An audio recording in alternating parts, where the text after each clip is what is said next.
നമസ്കാരം, എല്ലാ കൂട്ടുകാർക്കും പുതിയൊരു വീഡിയോയിലേക്ക് സ്വാഗതം. നമുക്കിന്ന് നമ്മുടെ മുരിങ്ങയുടെ ഇല ഉപയോഗിച്ചിട്ട് ചെടികൾക്ക് നല്ലൊരു വളമുണ്ടാക്കി നൽകാം. അപ്പോൾ നമുക്ക് വീഡിയോയിലേക്ക് പോകുന്നതിന് മുമ്പായിട്ട് നമ്മുടെ ചാനൽ ആദ്യമായിട്ട് കാണുന്നവരുണ്ടെങ്കിൽ ഒന്ന് സബ്സ്ക്രൈബ് ചെയ്ത് കാണാനായിട്ട് ശ്രമിക്കണേ. വീഡിയോ ഇഷ്ടപ്പെട്ടാൽ ലൈക്ക് ചെയ്യാനും കൃഷി ഇഷ്ടപ്പെടുന്ന കൂട്ടുകാരിലേക്ക് ഷെയർ ചെയ്യാനും മടിക്കരുത്. അപ്പോൾ നമുക്ക് വീഡിയോയിലേക്ക് പോകാം. മുരിങ്ങയുടെ ഇല വെച്ചിട്ട് ചെടികൾക്ക് എങ്ങനെയാണ് വളം ചെയ്യുന്നത് എന്ന് നമുക്ക് നോക്കാം. ഇതൊരു മിക്സിയുടെ ജാറിലിട്ട് നന്നായിട്ടൊന്ന് അരച്ചെടുക്കുക.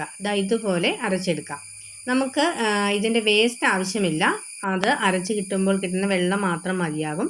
ഒരു അരിപ്പ ഉപയോഗിച്ചിട്ട് നമുക്കിത് നന്നായിട്ടൊന്ന് അരിച്ചെടുക്കാം. അതിനുശേഷം ഈ വേസ്റ്റ് നീക്കം ചെയ്യാം.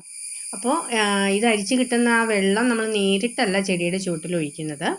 20 ലിറ്റർ വെള്ളത്തിലേക്ക് 1 ലിറ്റർ മുരിങ്ങയില അരച്ചെടുത്ത വെള്ളമാണ് ചേർക്കുന്നത്. ഇപ്പോൾ എനിക്ക് 1/2 ലിറ്ററാണ് കിട്ടിയിരിക്കുന്നത്. അതുകൊണ്ട് ഇത് 10 ലിറ്റർ വെള്ളത്തിലേക്കാണ് ഡൈല്യൂട്ട് ചെയ്തിരിക്കുന്നത്. ഇനി ഇത് നമുക്ക് എല്ലാ ചെടികളുടെയും ചുവട്ടിൽ ഒഴിച്ചു കൊടുക്കാം. അതുപോലെ തന്നെ ചെടികളുടെ ഇലകളിലെല്ലാം സ്പ്രേ ചെയ്തും കൊടുക്കാവുന്നതാണ്. നമുക്ക് 4 ഇല പരുവമാകുമ്പോൾ തന്നെ ചെടികൾക്ക് ഇത് നൽകാവുന്നതാണ്. ധാരാളം നൈട്രജൻ കണ്ടൻറ്റ് അടങ്ങിയതാണ് ഈ മുരിങ്ങ ഇലയുടെ വെള്ളം.